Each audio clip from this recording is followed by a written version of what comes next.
Welcome to another lesson. Today we're going to take a look at certain patterns and scale patterns and chord forms that will come in very useful to you as a bass player.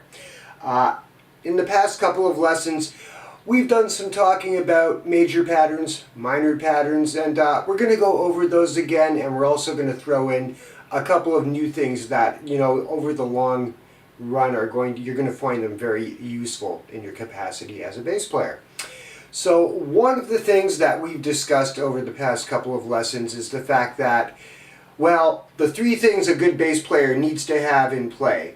Number one, of course, is a sense of timing, because along with the drummer, you're part of the rhythm section. You drive the band.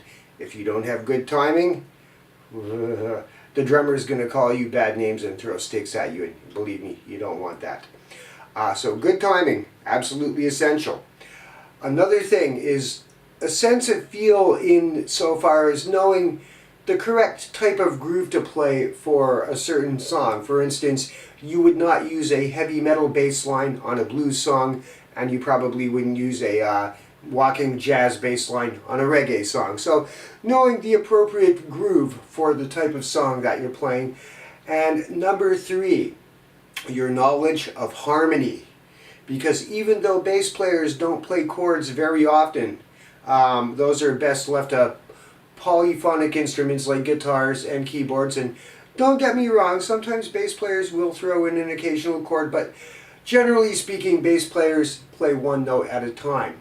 So in order for a bass player to effectively communicate the notes that make up a chord, he has to understand how that works so he can choose the right notes to convey the harmonic information to the listener's ear. That's what we're going to be focusing on today. So we've talked a little bit about this over the past couple of lessons. We've talked about how chords are all essentially formed by three-note triads at their most basic level. Those three notes are the root, which we can also refer to as the one, the third, and the fifth. So we're skipping every other note, right? We got the one, we don't use the two. We have the three, we don't use the four, and we have the five. Now, in order to differentiate between a major chord and a minor chord, the one thing we have to remember is that the third is different for each chord. In a major chord, the third is 2 whole steps above the root, and in a minor chord it is only 1.5 steps. So let's review for a moment. We're going to go over a couple of some of the terminology that we use. For instance, octave. An octave refers to a span of 8 notes. So just going up one string, in this case I'm going to choose my E string. 1, 2, 3, 4, 5, 6, 7, 8. I started with a low E, the open E string, and I ended on the same note, an E note, at a higher pitch, precisely 8 notes higher, or an octave higher. And in case you can't see exactly what I'm doing with my fingers all the time, don't worry, I'm going to take you through it all step by step. So octave, span of 8 notes, is one thing. Major second, the distance between the root and a third in a major triad, is going to be 2 whole steps. Now, a whole step on the bass refers to a distance of 2 frets. A half step refers to the distance of 1 fret. When we're talking about natural notes, and as we've discussed before, whether we're talking about single notes or chords, in music we only use 7 alphabetical letter names. A, B, C, D, E, F, G, and then we start over again at A. So if we're talking about natural notes, and when I say a natural note, I mean a note that is neither sharp nor flatted, and we'll talk a bit more about what that means in a little while. So A, B, C, D, E, F, G. Most of those notes are 1 whole step or 2 frets apart. However, there are 2 exceptions to that rule, and these are ones that you're going to have to memorize. The notes E and F.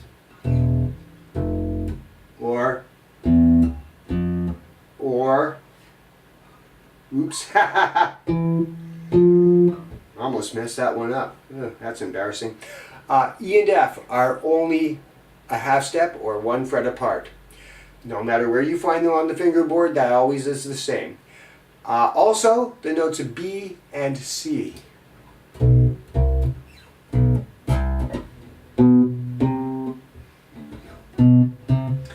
Once again, wherever you find them on the fretboard, B and C are always going to be 1 half step or 1 fret away from each other. Everything else, 2 frets or 1 whole step. So, if we are trying to choose the correct 3 notes to designate, say for instance, a G major chord, the root, of course, the 1, is going to be the note G. For the sake of convenience, I'm going to choose this G note at fret 3 of my E string. So the third of the chord would have to be 2 steps higher. So we would have G to A is 1 whole step, and then A to B is a total of 2 whole steps. So B is the major third, the third of the G triad, G major triad. Now we need one more note to complete the chord, and that is the 5th. The 5th is going to be a step and a half above the third. So in this case we have B to C is a half step, and C to D is a whole step. So we have a total of a step and a half. So that's our third note, the 5th of the chord. So the 3 notes that make up a G major triad are G, B, and D. The other way you can think of the 5th is it's going to be 3.5 steps higher than the root note. G to A, 1 step. A to B, 2 steps. B to C, half step. So 2.5 steps so far. C to D, another whole step. Total of 3.5 steps. So there we have the 3 notes that make up the G major triad. G, B, and D. But we can't just jump around on one string. That would be very impractical and you know, kind of sloppy and hard to do. What's that, right? Beautiful thing about the bass is you can find these notes all over the place. You know, you have a B note here on the E string. You have the same B note here on the A string. You have another B note at a higher pitch here on the D string. And the same thing here on the G string. Even way up here. So you can always find what you want somewhere close at hand. That's one of the beautiful things about playing bass. So let's take a look at a pattern we can use for major chords. Once again, I'm going to refer to G major since we've already started with that. So here's my root, my G note. Right next door here, 1 string over and 1 fret below is the B note, the third of the chord.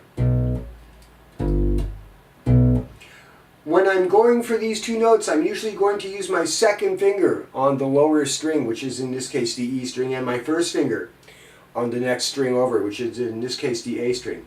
G, B. Now, this is going to be true for this particular pattern of wherever I am. For instance, here on fret 10 of the A string is another G note. If I use my second finger and I put my first finger on the next string over and 1 fret below, once again I've got the B note, the third. Now in this case, these 2 are, you guessed it, 1 octave higher than these 2. Same notes, just at a higher pitch. Here's a G note on fret 5 of the D string. Once again, using my second finger, I'm going to proceed to my first finger on the next string over, 1 fret below. And of course, once again, G and B. So, you know, the pattern remains constant, right? Now we have one more note, the 5th of the chord, the D note. There it is. So, let's take a look at 2 ways we can remember that. Here's the B note, the 3rd of the chord. We're going to go a step and a half higher, or on bass, 3 frets. So here's B, 1, 2, 3, there's D. B to C is a half step, C to D is a whole step, step and a half. Or you can think of it as 3 frets higher.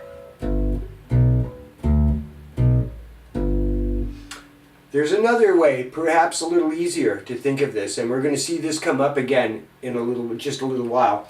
If this is my root note, G, if I go 2 frets up and 1 string over, there's my 5th, D. Once again, this pattern remains consistent. If I have a G note here on fret 5 of the D string, my 5th, my D note is going to be 2 frets higher and 1 string over. Same thing here with the G note on fret 10 of the A string and a D note on fret 12 of the D string. So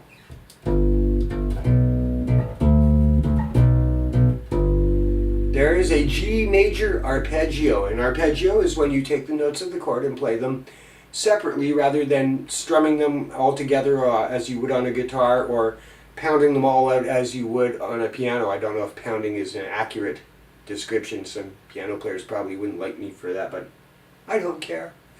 We're bass players. We don't care about piano players. Okay, I've been making a lot of these videos. Just bear with me. So, G major. Root, 3rd, 5th, back to 3rd. When you're doing it that way, you can use your 2nd finger, your 1st finger, and your pinky.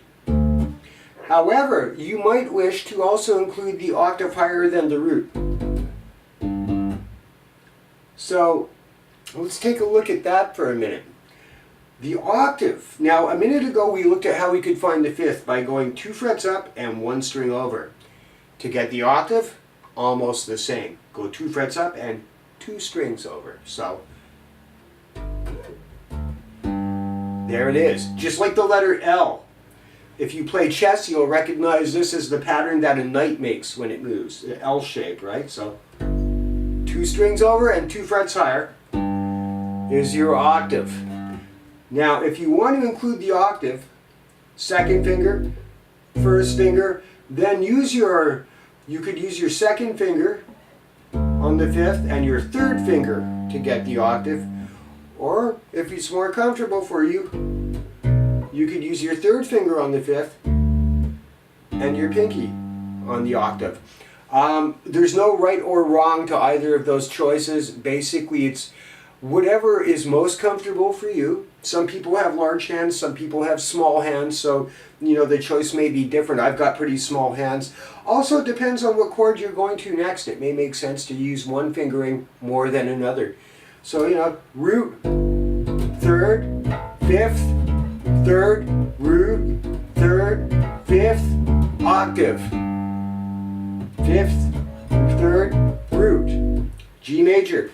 Now there's another thing that octaves are useful for.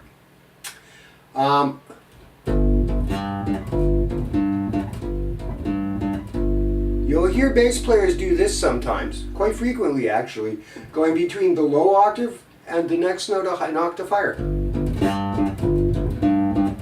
And sometimes, very, very often, they like to put in the 5th.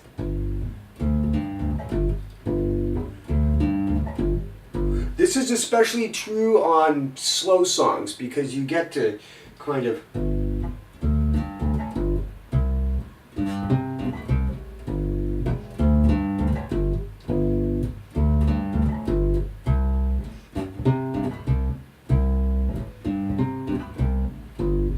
so, you'll hear that quite a lot in all kinds of music, blues, rock, even reggae, anything, So what I did there was I had my root of my G chord, the G note, I'm using my 1st finger. Then I reached up with my 3rd finger, 1 string over and 2 frets higher, and I got the D note, the 5th. And now my pinky is right where it needs to be for the octave, the higher G, and then I came back. Now, the nice thing about doing a pattern with the octave and the 5th is you leave out the 3rd. So really you could use that pattern with a major or a minor chord, because since you're leaving out the 3rd of the chord, it'll work no matter whether the chord is major or minor, right? I could have played that over a G major chord or a G minor chord and it would sound perfectly good. Now I'd like to point out that these patterns work on other strings. Here is a C chord. For C, I am going to need the note E as my third and the note G as my fifth, and here they are. Same pattern, right? And the octave is in the same place.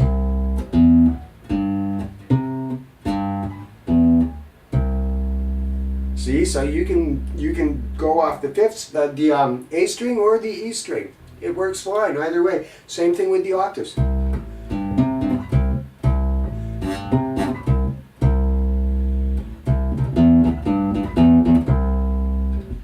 Now, speaking about octaves for a moment, here is something that can help you to find your way around the fretboard and also know where certain octaves are if you're using an open string. For instance, E. If I go to the next string over, the A string, and I go to fret 7, that's going to be an E note exactly one octave higher. Now, all the strings repeat their notes at the 12th fret, one octave higher. For instance, E, F, G, A, B, C, D, and I'm back to E, but one octave higher. And the same goes true for the other three strings. So here I have E and E an octave higher. This E is the same as this one on the A string at the 7th fret. If I hit them both at once, you see they're the same pitch. Now this applies right across the board. Here's the A string. If I go to the next string, the D string at fret 7, there's the A note an octave higher, just like at the 12th fret of the A string. Same thing for D. Open D string, I go to the G string at fret 7, and there's my next highest octave D. Just like the D note at the 12th fret of the D string. So when you're looking around for notes before you've become so familiar with your fingerboard that you've actually remembered where they all are, that's one way that can help you. Instead of counting all the way from the bottom or all the way from the 12th, you can effectively cut your fretboard in half by remembering the octaves at the 7th fret, which is just about kind of in the middle of the range that we tend to use, if you don't count the real high notes up there. So that along with the fact that you can find octaves by making this L shape. Right? These are all things that can help you learn where notes are on the fretboard. So there's octaves, there's a major shape. The only thing we haven't talked about is minor chord shapes. So let's take a look at that. Let's take the same chord. Let's do a different chord. Let's do a D minor. So for D, I would have the root note D. I'm going to choose to play this D at fret 5 on the A string. So my minor third would be 1.5 steps above my root note. So D to E would be a whole step, and one more half step would go F. So F would be the third of a D minor chord. Now, when you're in a minor triad and you want to know where the fifth is, since the third is a half step lower than a major triad, the distance between the third and the fifth will be greater. It will be 2 steps, not 1.5 steps like in a major chord. So F to G, G to A, there is my fifth. So D, F, and A. Interesting thing to note here though is that for both major and minor, the fifth is still 3.5 steps above the root if you want to count it from the root. D to E is a step, E to F is a half step, so that's 1.5, F to G, 2.5, G to A, 3.5. So the fifth is always 3.5 steps above the root, regardless of whether it's a major chord or a minor chord. It's only when you're counting from the third that it makes a difference. So if you think of it as going from the root, you're going to probably save yourself some trouble. So here are our 3 notes for D minor, D, F, and A. How are we going to play them? Let's look. First finger on D, pinky on the F note, 3 frets higher. Now, if I go to the string next door and 1 fret below, I have my 5th, my A. I'm going to use my 3rd finger. So,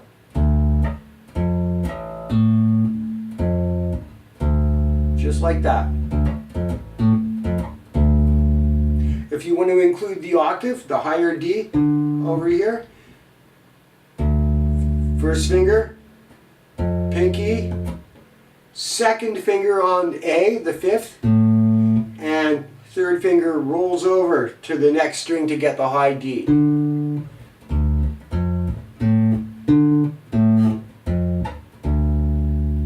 Can we repeat this pattern on different sets of strings? Of course we can. We're playing bass. Let's take the D note here on fret 10 of the E string. Same pattern, same notes.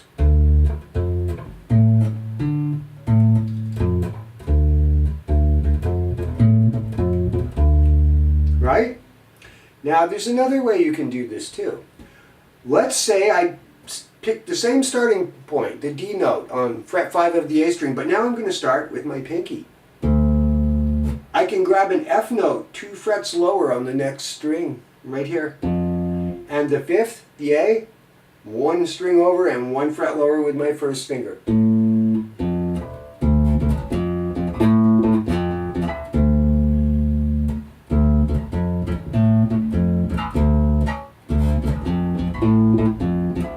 Of course, it makes it harder to get the high octave note if you want to do that, but you know, depending on what chord you're going to be going to later, after this one, you might not want to do that. This might make more sense. So, good to know as many ways to do things as you can.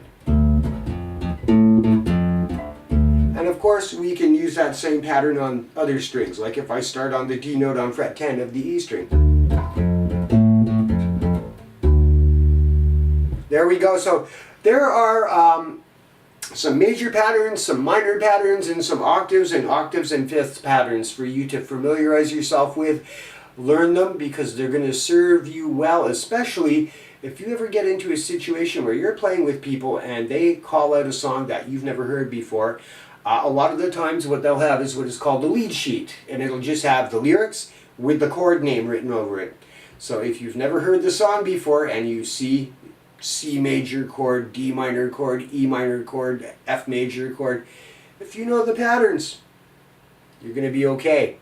So, go ahead and start working with some of these. Have fun with them. In fact, in the next couple of videos, I'm going to show you how to do that. I'm going to show you how to have fun with them and use them in a practical application. So, until the next time, I think you need to go practice now, because I mean, you've got a lot of stuff here to get under your belt, right? So quit watching me, turn off the video, get to your practice room, and go practice. And remember, I'm going to be watching. I'm going to know if you're not practicing, so you better be practicing.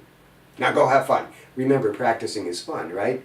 It should be. Otherwise, why would we do it? So go have fun, go practice, and we'll see you next time.